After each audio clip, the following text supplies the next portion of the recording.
Y hoy nos acompaña una compañera periodista que hacía mucho tiempo que teníamos ganas de recibir aquí en las noticias de la 8, Pilar Cernuda, con nosotros. Bienvenida, buenas noches. Hola, buenas noches, Rafa, ¿qué tal? Gracias por acompañarnos. Encantada de estar aquí. La cierta es que hemos tenido que elegir una excusa fantástica, por cierto, que siempre es el nacimiento de un libro para traerla a este plató. Un libro que se llama Genio y Figura, dedicado al rey don Juan Carlos. Experiencia Pilar Cernuda sí que tiene para hablar del rey emérito. Mira, soy una privilegiada, porque pertenezco al grupo de los 20 o 30 periodistas, tanto periodistas de los que escribimos como televisión, radio, fotógrafos, cámaras de televisión, técnicos, que durante 20 años, yo creo más o menos, estamos todo el día con el rey en los viajes nacionales e internacionales, en los acontecimientos que se producían en España, en una época en que tú no eras testigo de aquellos acontecimientos, sino que participabas en ellos. Ahora cuando estos días que han leído el libro, compañeros que hacen la información de la Casa Real, dice, caramba, es que vosotros habéis tenido una suerte enorme porque compartíamos todo con ellos, confidencias, peripecias, aventuras que podían surgir en esos viajes, éramos mensajeros del rey en muchas historias que él quería rematar o que quería vivir, de contactos con gente que no estaban en el programa. Es decir, y fue una época apasionante que te permite conocer muy de cerca a alguien que ha sido fundamental para la historia de España, ¿no? Sí, pero eso no pasa ahora. No pasa ahora. Antes no pasaba porque lo quería el rey y ahora no pasa porque no lo quiere el rey don Felipe. Pues yo creo que han cambiado mucho las cosas. No, ni siquiera en la última etapa del rey Juan Carlos. Vamos a ver, cuando nosotros empezamos a trabajar en información de la Casa del Rey, había que inventarlo todo. No es una biografía del rey, lo que yo he escrito no es una biografía del rey, soy como 40 historias relacionadas con el rey, unas muy divertidas, que son anécdotas, algunas hay que la gente no se las va a creer, pero que yo las he vivido, o sea, que tengan la seguridad de que han ocurrido, cosas insólitas, y otras, sin embargo, son episodios de un gran calado institucional y político que han cambiado la historia de España y que la gente no conoce. Yo siempre digo que yo al rey Juan Carlos le debo muchísimo como española, muchísimo, entre otras cosas que haya convertido este país en lo que soy, y él fue el motor de ese cambio que estuvo preparando durante muchísimos años y que luego, cuando llegó el momento de asumir la jefatura del Estado, encontró afortunadamente a un puñado de políticos de bandera de muy diferentes partidos que le ayudaron en aquel proceso de transición, pero ojo, le ayudaron entre otras cosas porque había habido unos contactos previos con algunos de esos dirigentes, como por ejemplo con Carrillo a través de una persona interpuesta, es decir, que el rey preparó milimétricamente la operación de la transición, pero había que inventarse todo. Yo siempre lo digo, Franco nunca viajó fuera de España. Entonces, 40 años con un jefe de Estado que no ha viajado fuera de España significa que cuando el rey Juan Carlos hace su primer viaje al exterior, que fue el de República Dominicana y de Washington, nadie en España sabía cómo había que hacer aquello, cómo era una cena de Estado, cómo se organizaba, dónde, qué tipo de menú, cómo se contrataba, cómo se hacían las mesas, cómo se ponían, se decoran de determinada manera, no se decoran, hay un concierto, no lo hay, ese tipo de cosas, todo, cuándo se lleva diadema, cuándo no se lleva, qué protocolo se marca, ese tipo de cosas había que... Entonces, todo era nuevo, y como todo era nuevo, pues nosotros estamos allí, en aquel mogollón, en aquellas historias. Luego ya, cuando todo eso se encauza, pues ya también hay pues unos cordones que separan a los periodistas de los reyes, pero yo siempre cuento lo mismo. Yo las primeras cumbres iberoamericanas es que nosotros estábamos en el salón donde estaban los jefes de Estado. La primera vez que a mí me dijeron que tenía que seguir a los jefes de Estado en una pantalla de plasma y que no iba a tener la posibilidad de tocarlos, dejé de hacer las cumbres iberoamericanas. Pero te vas a hacer las cumbres europeas. Entonces, por eso digo que soy una privilegiada, porque soy de aquel grupo de 20 y tantos periodistas y técnicos y cámaras, que es que estábamos con los reyes al lado donde se tomaban las decisiones más importantes de la historia de España. Y eso es lo que cuento, esas historias. Has hablado de ese momento clave para nuestro país, relacionado con el golpe de Estado. ¿Se puede decir que don Juan Carlos ha vivido de las rentas el resto del tiempo precisamente por este episodio que protagonizó tan importante? No, fíjate, yo ni siquiera menciono el intento de golpe de Estado en el libro, pues he escrito muchísimo, muchísimo, y he intentado contar cosas que no se han contado en otros sitios. Y del golpe de Estado se ha escrito mucho, y hay 3 o 4 libros buenísimos sobre ese episodio dramático, como hay media docena de biografías excelentes del rey Juan Carlos. Yo ahí no iba a competir, yo quería contar cosas que otros no han contado porque no las han vivido como las he vivido yo, pero incluso de la época suya como príncipe. Entonces, eso es lo que he intentado en este momento. Por ejemplo, había una operación para abolir la ley de sucesión, para que de esa manera se hiciera una nueva ley de sucesión y que el sucesor fuera don Alfonso de Borbón, que se había casado con la nieta de Franco y así sería reina. Y esa operación estuvo en marcha y yo cuento cómo se desarticuló. ¿Cómo? Pues de una forma muy complicada, porque una de las cosas que hicieron quienes estaban en aquella historia, pues evidentemente era doña Carmen fundamentalmente, pero gente muy influyente de la política de entonces, que estaba a favor de que la nieta de Franco fuera reina de España, claro, les parecía fantástico, y lo que hicieron fue boicotear cualquier posibilidad de que el príncipe Juan Carlos pudiera entrevistarse con Franco, pero él estaba seguro que si conseguía hablar con Franco, que es un militar, era un militar y que por tanto tenía un sentido del deber y de la disciplina y de que seguía una ley promovida por él, aprobada en sus cortes, eso desde luego no se puede abolir por un matrimonio de su nieta, por mucho que quisiera su nieta, pues lo que hicieron fue impedir que hablara con Franco. Estuvo un año sin poder hablar con él hasta que se inventó la forma de llegar a él. Complicadísima, pero lee el libro y lo verás. En este libro, que voy a repetir, que se llama Genio y figura rey don Juan Carlos, ¿te quedas, Pilar, en un momento concreto de su vida o abarcas todo el periodo de monarca? No, la prueba es que el libro lo puedes empezar a leer por cualquier página. Porque, ¿todo tiene sentido? No, son historias. Yo hago un prólogo. Un prólogo que la primera frase es un libro a favor. Así que nadie, si la gente quiere un libro en contra, yo no lo compré. Porque es un libro, bueno, lo lea, vamos. Es un libro a favor, en que hay partes oscuras que yo evidentemente menciono, por supuesto que menciono, y además reconozco la decisión que me han producido, pero que quiero es contar cosas en positivo, porque oye, bastante libros se han escrito ya contando todas esas partes oscuras y además no siempre contando toda la verdad, porque ha habido historias que se han contado que me consta que son absolutamente falsas. Muchas leyendas urbanas, ¿no?, en torno a la figura de Juan Carlos. Yo he visto publicada una entrevista del rey Juan Carlos con Urdangarín, textual, que solamente lo pudo haber completado el rey Juan Carlos o Urdangarín, y resulta que esa entrevista nunca se produjo, ni por teléfono ni en persona, nunca. El rey no ha hablado con Urdangarín desde que estalló el escándalo, nunca. Nada más que cuando, si recuerdas, la primera vez, las primeras navidades, no fueron invitados a venir a Madrid, a la zarzuela, a la reunión familiar, y se fueron a Denver con sus hijos, y entonces la reina Sofía insistió mucho para que la segunda Navidad vinieran, pensando sobre todo en los nietos, y vinieron, y en esa escena de Navidad el rey saludó a Urdangarín, punto, le saludó, nada más, pero ni le vio cuando fue a la clínica, no le recibió, ni le ha recibido nunca en zarzuela, ni ha tenido una charla con él nunca. Yo sin embargo he visto esa conversación publicada. Quien hablaba con Urdangarín era el jefe de la casa, era Rafael Espotorno, pero el rey nunca habló con Urdangarín. Precisamente todo lo que ha ocurrido en su familia, sobre todo con Urdangarín y la infanta Cristina, ¿es lo que aceleró la abdicación o todo siguió una hoja de ruta? Yo creo que no había hoja de ruta. Por eso te digo que hablo de la abdicación, evidentemente, y cuento cómo creo que se produjo. Me decías antes si hay dónde acaba. Acaba ni siquiera con la abdicación, porque cuento historias desordenadamente. Insisto, puedes empezar a leer donde quieras. Después de este prólogo en que cuento lo que acabo de explicar, pues a lo mejor aparece pues una anécdota con Punset que la gente, juro por Dios que ocurrió tal como lo cuento. La gente no se lo va a creer, pero fue tal cual.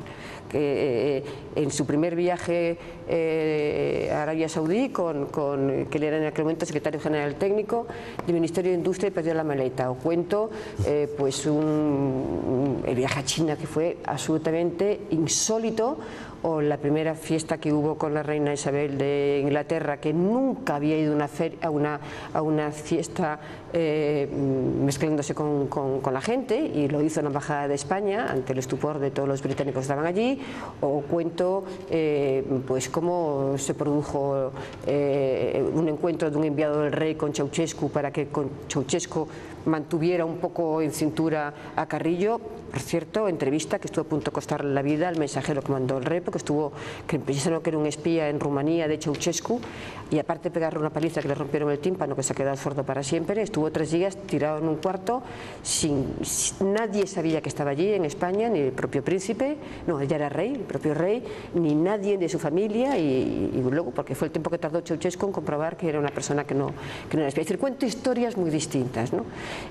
O como el rey en un viaje se nos acerca a la Argentina y Videla, aparecen en mi habitación, que yo estaba en la ducha, unas señoras con un pañuelo blanco, yo no sabía ni que existían las Madres de Mayo, aquellas Madres de Mayo que no tienen nada que ver con las de ahora, y me pidieron que querían ver al rey, eran madres de españoles que estaban desaparecidos, y lo conseguimos.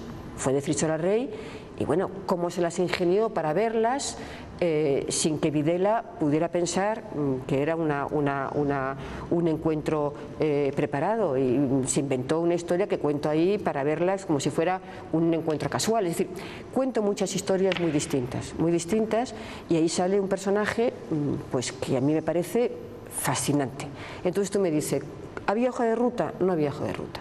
El rey Juan Carlos siempre pensó morir siendo rey, pero es una persona con un enorme sentido de responsabilidad, sabe que sus errores que los ha cometido provocaron una especie de animadversión hacia la institución, hacia la corona, hacia la monarquía, cosa que le provocó una enorme preocupación porque es un patriota, y cuando además se produce la famosa que no fue capaz de hacer el discurso en el año 14 en la Pascua Militar, porque se traspapelan el discurso, los folios, era un problema de luz al mismo tiempo, pero se sintió muy mal y ese día decidió que abdicaba y puso en marcha un proceso que culminó 4 meses más tarde, pero fue, evidentemente yo creo que le llevaba dando vueltas unas semanas, pero lo que ya le hizo pensar tengo que hacerlo fue esa. ¿Han vivido, si tienes información al respecto, han vivido de la misma manera tanto don Juan Carlos como doña Sofía la decepción de Urdangarín? Por supuesto. No solamente la decepción, que por supuesto la decepción es infinita, y preocupación máxima. Primero, por el daño que ha hecho la institución y que sigue. Bueno, ahora yo creo que con el rey Felipe parece que como se ha separado eso, ¿no? Pero ha hecho muchísimo daño a la corona, muchísimo daño, y luego no podemos olvidar que son padres. Entonces, saben que su hija lo está pasando condenadamente mal. Ellos querían que ella hubiera renunciado a sus derechos, pensaban que de esa manera el daño habría sido menor, tanto para la institución como para ella misma, pero no quiso. Y luego está ahí esa especie de dicotomía del rey y la reina de cómo encarar el problema familiarmente.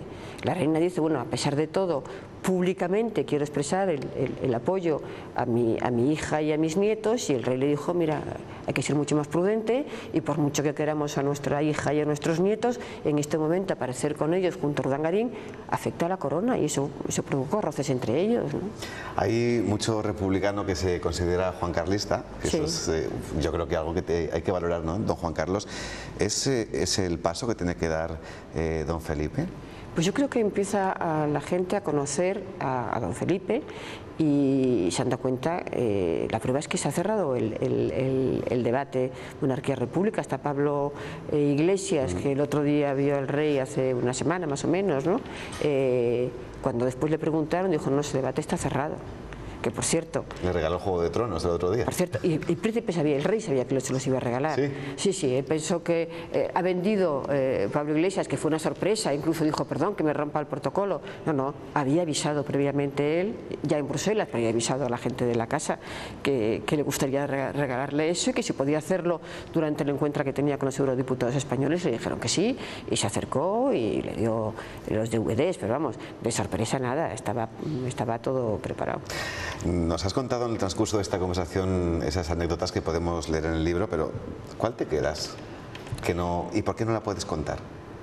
Las puedo contarla, pero es que están en el libro, porque la gente lo lea. Fíjate, las que no están. Vamos Pilar. a ver, es que todas las buenas las he contado en el libro. Vamos a ver, yo no es que cuando digo quiero que la gente lo lea, es para que compren el libro. Yo quiero que la gente lo lea, y lo explico en el prólogo, porque yo tengo una profundísima admiración por el rey Juan Carlos. Un enorme respeto, pero una profundísima admiración porque le conozco muy bien y sé lo que ha hecho por este país. Entonces quiero que lean el libro, no solamente porque lo van a pasar bien, porque hay muchas anécdotas y hay muchas historias que no tienen nada divertidas, pero que han sido, insisto, fundamentales para este país. Y quiero que la gente sepa por qué yo le respeto y le quiero y le agradezco tantas cosas, porque quiero que ellos también lo entiendan. Mira, la editora del libro, que la idea fue suya, ella me pidió un libro de anécdotas y yo le propuse, no, anécdotas y más. Dijo, bueno, de acuerdo. Cuando Imelda leyó el libro, Imelda ha publicado libros terribles contra el rey, de autores, de todos esos libros que han dicho todas las barbaridades del rey, ¿no? Los ha publicado Imelda, muchos de ellos. Cuando leyó el libro mío, cuando le mandé el texto, me llamó a los 2 días y me dijo, Pilar, me he reconciliado con el rey, porque he conocido un rey que ella no sabía que existía. Bueno, pues por eso yo quiero que la gente lo lea. Es que hemos tenido un rey fuera de serie, de verdad. Entonces, como esto es muy fácil decirlo, lo que he hecho es escribirlo. ¿Por qué pienso que hemos tenido un rey fuera de serie? Y dar las pruebas, los motivos, que son tus vivencias. Claro, perfecto. Porque excepto 3 o 4 cosas que me lo han contado sus protagonistas, pues Manolo Prado, Nicolás Franco, Carrillo, de historias que pertenecen a una época que yo no era periodista, historias, insisto, importantísimas, delicadísimas, las demás las he vivido yo. Con Manolo Prado tienes un encuentro, lo recoges en el libro, para hablar de asuntos económicos en los que está implicado el rey don Juan Carlos en ese momento. Sí. Con Javier de la Rosa son. Claro, eran los famosos 10.000 millones que supuestamente el emir de Kuwait, a través de Kío, le da al rey. Entonces, se ha escrito hasta el libro sobre eso, ¿no? Eso fue uno de los escándalos económicos del rey. Yo fui a ver a Manolo a Sevilla, que en una casa vivía, porque ha fallecido en la Palmera, y dije, bueno, estás dando la cara por el rey y lo que estás provocando es que todos los focos se pongan sobre ti y que parece que tú eres un delincuente. Y entonces él me dijo, no, Pilar, es que entonces, él le faltaba un brazo. Y se tiró en el suelo, o sea, vino con carpetas así, se tiró en el suelo y empezó, la repartió todos los papeles por el suelo, pero claro, en la mesa, es que ni en esta que es tan grande cabrían todos, y los dos en el suelo a gatas, mira, esto no sé qué, esto vino de tal sitio, esto no sé qué, va a esta sociedad, para explicar cómo todo ese dinero era relacionado con negocios de Javier de la Rosa y con él, porque en aquel momento el propio Manolo Prado era socio de Javier de la Rosa, con lo que luego acabó muy mal. Y yo recuerdo que terminé diciendo, no sé si eres la persona más leal al rey porque estás asumiendo que todo lo que ha ocurrido lo has hecho tú, o verdaderamente el rey es una persona absolutamente limpio de cualquier tipo de operación. Y me dijo, ten la certeza de que no es un tema de lealtad, sino, bueno, pues luego acabaron las relaciones entre ellos dos regular, pero regular no por esto, sino porque el rey pensó que utilizaba excesivamente su nombre en sus contactos internacionales, pero cuento esa cita, vamos. Nos estás dando muchos datos de por qué tienes al rey precisamente donde le tienes, ¿no? En esa valoración tan alta, pero ¿puedes contarnos algún hecho que te haya producido una profunda decepción? Bueno, pues yo creo que el mismo que a todo el mundo, ¿no? Pues su relación con Corina, que ya no solamente es por un tema, yo tengo muchísimo respeto a la reina y además es una persona fantástica, la reina Sofía, sino porque yo creo que esta mujer, pues en cierto sentido comprometió la imagen del rey, porque es evidente, yo no te digo que no estuviera enamorada del rey, posiblemente sí, pero ella aprovechó esa situación para hacer negocios y yo creo que eso le hizo mucho daño al rey, a mí eso me decepciona mucho, por supuesto. Muchas de las leyendas urbanas que se han contado de don Juan Carlos tienen que ver evidentemente con su relación con la reina doña Sofía. ¿Están poco a poco empezando a dejar de ser leyendas urbanas? El tiempo está demostrando que esa relación tenía esos problemas que tantas veces se han recogido, algunos inventados, otros no. Miremos, yo creo que en los matrimonios, en las parejas, todos tienen una vida que solamente ellos conocen, ¿no? Había muchos rumores, efectivamente, de que estaban separados y que aparecían en público nada más que cuando hacía falta compartir un acto institucional. Yo no sé qué hay de cierto y lo que no lo hay. Lo que te quiero decir es que mientras fueron reyes los dos en activo, la relación fue impecable. Fue impecable. Y ahora, pues es verdad que cada uno hace su vida, pero yo no sé, siguen viviendo en la zarzuela, qué tipo de relación tienen en la zarzuela. Eso es lo que no sé. Aún así tiene que ser muy diferente, ¿no? Un matrimonio como el rey don Juan Carlos y doña Sofía, claro, con don Felipe y doña Leticia. Claro, esos años de diferencia marcan mucho, ¿no?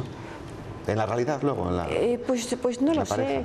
Oye, hay mucha gente que no les gusta excesivamente la excesiva independencia de la reina Leticia. O sea que, insisto, y sin embargo es un matrimonio que les ves muy bien, pero desde fuera hay gente que dice, caramba, parece que ella es excesivamente dominante. Con lo cual, mira, en ese tipo de cuestiones mejor no entrar, porque nunca lo sabes. ¿Cuántas veces se han separado personas muy cercanas a nosotros y dicen, pero confío que se han separado, se llevan divinamente? Es que nunca lo puedes saber. Entonces, mientras han sido reyes, su papel institucional lo han cumplido perfectísimamente. Perfectísimamente, y eso es lo que sirve. A grandes rasgos, ¿cómo definirías lo que es la personalidad de don Juan Carlos? Pues es una persona, primero, un patriota. Es una palabra absolutamente devaluada, pero yo le reivindico hace muchísimo tiempo. Me gusta el concepto de patria, con su himno, con sus banderas y con el respeto a las instituciones. Y es un patriota como conozco pocos, o por no decir ninguno. Hay políticos importantísimos que son patriotas y la gente no lo sabe, pero el rey Juan Carlos como él nadie. Luego es una persona que tiene un enorme sentido de la disciplina por su carácter militar. Él se siente muy militar también. Yo creo que eso tuvo mucho que ver que fallara en esa Pascua Militar en su discurso, en la forma del discurso, ¿no? Y creo que si hubiera sido en otro acto a lo mejor no hubiera tenido las consecuencias que ha tenido. Es muy extrovertido, muy cercano, muy cálido de trato. Y yo creo que tiene esa virtud que tiene tan poca gente, que es que cuando estás con él te da la impresión de que no hay nada más importante para él que estar en ese momento contigo, escucharte y ver cómo piensas. Y eso no lo tiene mucha gente. Mira, te cuento una anécdota. Cuando yo llevaba como 3 años en información de la Casa Real, bueno, aparte de la información política, no he dejado de hacerla nunca, estoy un día en casa y me llama, señora Cernuda, sí, Palacio de Zarzuela se pone su majestad. Yo me quedé estupefacta. Yo, ¿qué pasará? ¿Qué pasará? Y era el rey y me dice, Pilar, mira, he leído un artículo que me acaban de pasar, que es escrito, no me acuerdo qué revista era, oye, te lo agradezco muchísimo. De verdad, he visto que lo has hecho con mucho cariño, no solamente para mí, sino para la institución. Es importantísimo que periodistas como tú, que conocen un poco el funcionamiento, escriba de esta manera, te lo agradezco. Yo le dije, bueno, señor, primero, gracias por la llamada. Segundo, es la primera vez, le dije, señor, que me llama alguien para darme las gracias por algo que he escrito. Cuando me han llamado siempre es para quejarse de lo que había escrito. Bueno, pues la primera persona que me ha llamado para darme las gracias por algo fue el rey Juan Carlos. Pues dice mucho de ese personaje. ¿Lo ha vuelto a hacer a raíz de esta publicación? ¿Lo ha vuelto a hacer a raíz de la publicación del libro? ¿Le ha llegado algún mensaje de él? ¿Lo he leído? Directamente no. Directamente no. Indirectamente sí, por lo tanto, entiendo. Directamente sí. ¿La ha leído? Pero directamente. Que lo ha leído, no lo sé. Pero me han dado un mensaje de que algo así como que, hombre, que le agradecía que se escribiera un libro a favor, porque lo que sí le han contado es que el libro, como acabo de decir la primera frase, este es un libro a favor.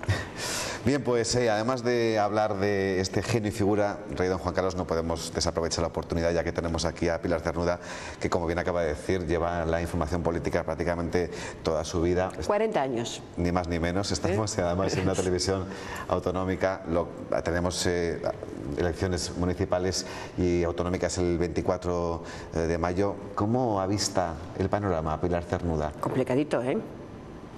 Complicadito. Al margen de Andalucía, que también es un poco diferente al resto. Sí, vamos a ver, yo estoy muy sorprendida por lo que está pasando en este país. España, las cosas han ido bien en 40 años con 2 partidos políticos.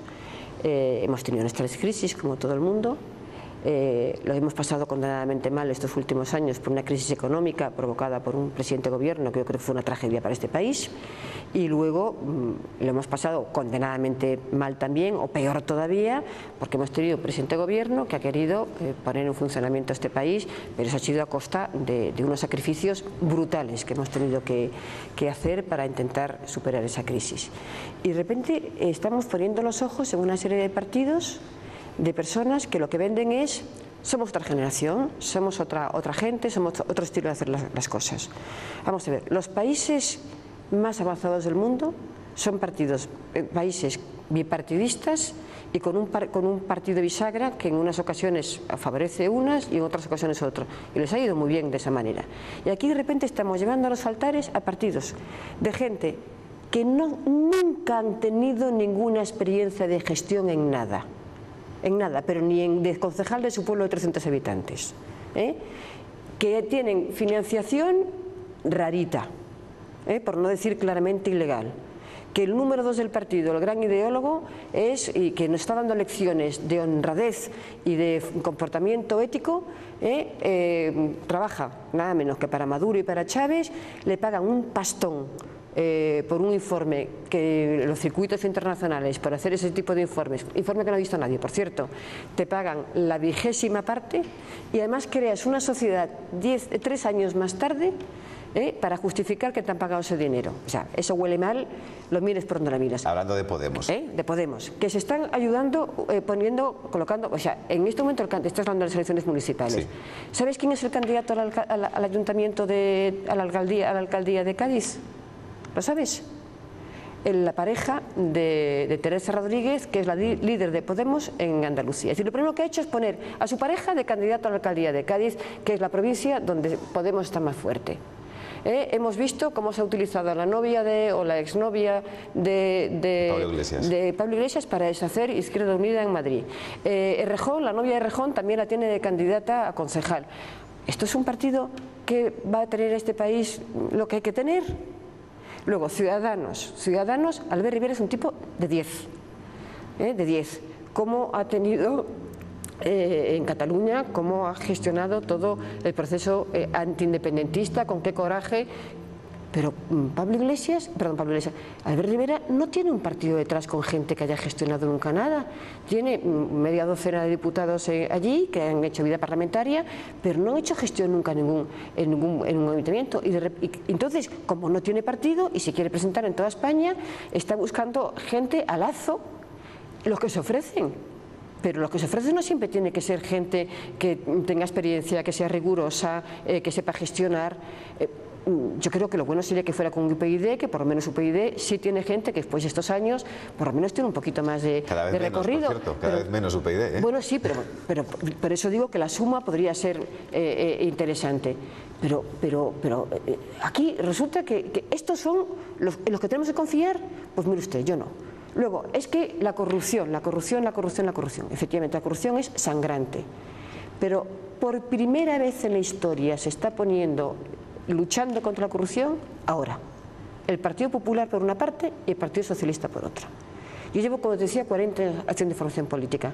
Es la primera vez que yo veo a estos dos partidos dando de baja a los militantes al menor indicio de corrupción, y además están destapando todos los escándalos, los más graves, afecten a quien afecten.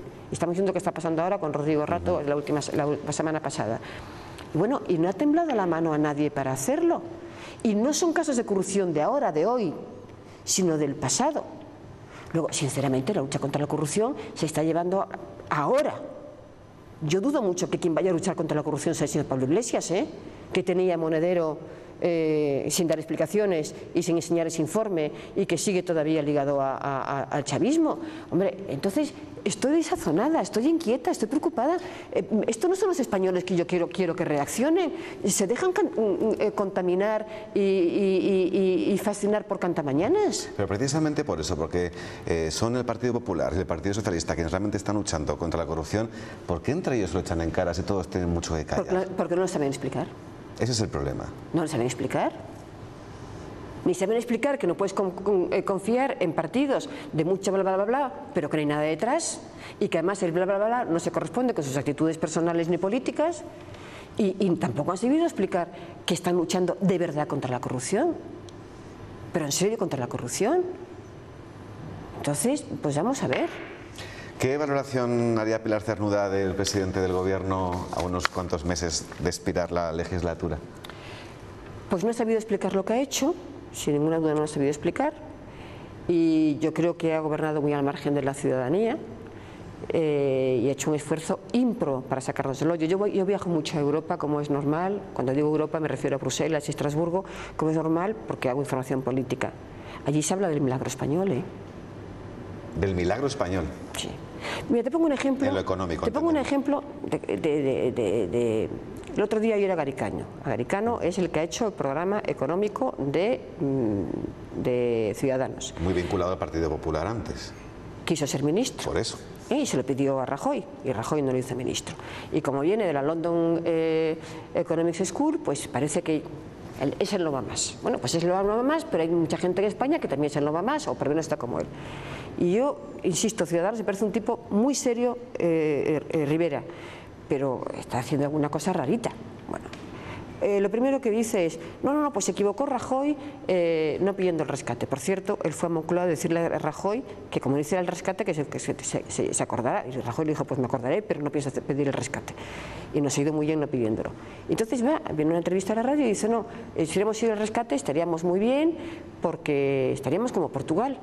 Muy bien. Primero, es humillante que te gobiernen desde fuera, es decir, que te gobierne un señor del Fondo Monetario Internacional, otro señor del Banco Central Europeo y otro señor de la Comisión Europea, que eso es lo que es un rescate, y deciden lo que tienes que hacer. Mira como sí, pero no quiere, ¿eh? Entonces eso te dice lo que hacer.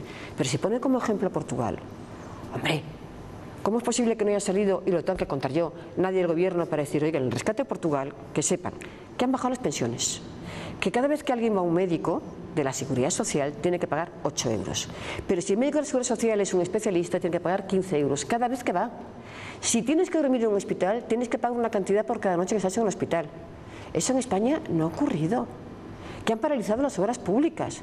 Está saliendo, pero nosotros hemos salido todavía mejor y encima seguimos yendo al médico de la Seguridad Social gratis total, pagamos las medicinas gratis total, cosa que allí no, tienen que pagar un porcentaje de las medicinas, las pensiones se han mantenido, incluso se han subido la mínima 0,25, pero se han subido, y allí han bajado. Entonces, ¿cómo es posible que no sea alguien del gobierno del PP quien responda y no seamos los periodistas lo que lo digamos? Ahora, insisto, a mí me cae muy bien Albert Rivera, pero está diciendo cada cosa, legalizar la prostitución, pero no va más lejos, no dice legalizar la prostitución, dice y que las prostitutas y los prostitutos sean autónomos. Bueno, yo cuando lo oigo digo, pero Dios, ¿cómo van a ser autónomos si el 99% son personas que han venido aquí por mafias, que evidentemente no quieren ser prostitutas, muchas de ellas son ilegales, que viven en un estado dominadas por unos salvajes que les hacen todo tipo de barbaridades a ellas y a las familias que han dejado en sus países de origen para que sigan la construcción? Pero ¿cómo las vas a convertir en autónomos? Es que no pisa la calle, no sabe lo que es la prostitución en este país. Y ve a estas formaciones que están irrumpiendo, tanto Podemos como Ciudadanos, con capacidad para plantear programas locales para las próximas elecciones importantes de cara a los ciudadanos de cada municipio. Voy a decir una barbaridad, hay mucha papanata en este país. Y entonces le pueden poner en un papel cualquier cosa y se la creen porque viene de poner... No comparo Ciudadanos con Podemos, no lo comparto. Totalmente diferente. No lo comparo, completamente diferente. Lo que pasa es que creo que Ciudadanos ha hecho demasiado deprisa la expansión y no tiene candidatos sólidos. Y Podemos es una cosa completamente distinta. Vamos, como Podemos tenga poder en este país, vamos, de verdad es la ruina. En todos los sentidos, la ruina económica y moral, que es muy importante. Pero hay mucha papanata que les cree, porque son unos genios de la comunicación. Son unos genios. Oye, ha ido el rey la semana pasada, lo hemos comentado hace un momento, a Bruselas, y la noticia no ha sido que está entrevistado allí con una serie de autoridades, ha sido que ha visto a Pablo Iglesias. Porque Pablo Iglesias es que es un genio de la comunicación. Muy bien, pues sigue con la comunicación y con tus clases en política. Pero oye, que otra cosa es estar dirigiendo un país. Pero hay papanatas, insisto, por eso digo que es una barbaridad, que creen todo lo que les dicen y creen que son la salvación del país. Hemos hablado del Partido Popular, del Gobierno, de estas nuevas formaciones, y para finalizar sí me gustaría hablar de la principal formación en la oposición, el Partido Socialista. ¿Cree que Pedro Sánchez ha conseguido poner orden en sus filas? Vamos a ver, a mí me preocupa Pedro Sánchez cuando vi en su congreso, allí en el Hotel Convención, aquella ejecutiva. Pues eran 50 personas y yo conocía a 4. Y yo llevo 40 años, lo repito por no sé cuántas veces, si yo conozco a 4 quiere decir que era gente que tenía muy poca entidad en el partido. Y eso es lo que ha ocurrido. Entonces, los primeros meses yo creo que Pedro Sánchez ha decepcionado a muchísima gente de su partido y ha provocado tensiones internas porque ha decepcionado. pero yo creo que en los últimos meses se ha dado cuenta de que tenía que mimar más el partido y confiar más en personas que conocen muy bien el PSOE desde dentro, gente muy sólida, que ha tenido responsabilidades de gobierno y que les haya dejado completamente apartadas. Yo creo que ha sido muy importante el respaldo que le dio Felipe González hace un par de semanas en la convención que hizo de presentación de candidaturas, porque Felipe González sigue siendo un referente incluso para la gente joven del Partido Socialista, y cuando dijo hay que estar con el secretario general, yo creo que hay un antes y un después. Ahora, dicho esto, su futuro va a depender de las elecciones del día 24. Pero yo creo que está corrigiendo y está corrigiendo para bien. Y es importantísimo que en España haya un partido popular sólido y un partido socialista sólido. Creo que es importantísimo. Yo cuando todo el mundo me pregunta desde hace unos meses, la votación y tal, y dije, vamos a ver, en función de la ideología, al PP o al PSOE, que son los que saben. Y los demás está bien que estén por ahí.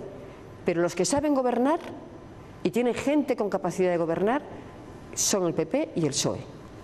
Pues dicho queda. Por cierto, que la política es muy importante en este informativo, siempre lo decimos, pero también es importante evadirse, y eso van a poder hacer con este libro, Genio y figura, Rey Juan Carlos, recuerdos y anécdotas de una vida, por una periodista como Pilar Cernuda, con 40 años, ahora lo digo yo, a sus espaldas. Pilar, gracias por tu presencia en La 8. No, gracias a ti y mucha suerte. Buenas noches.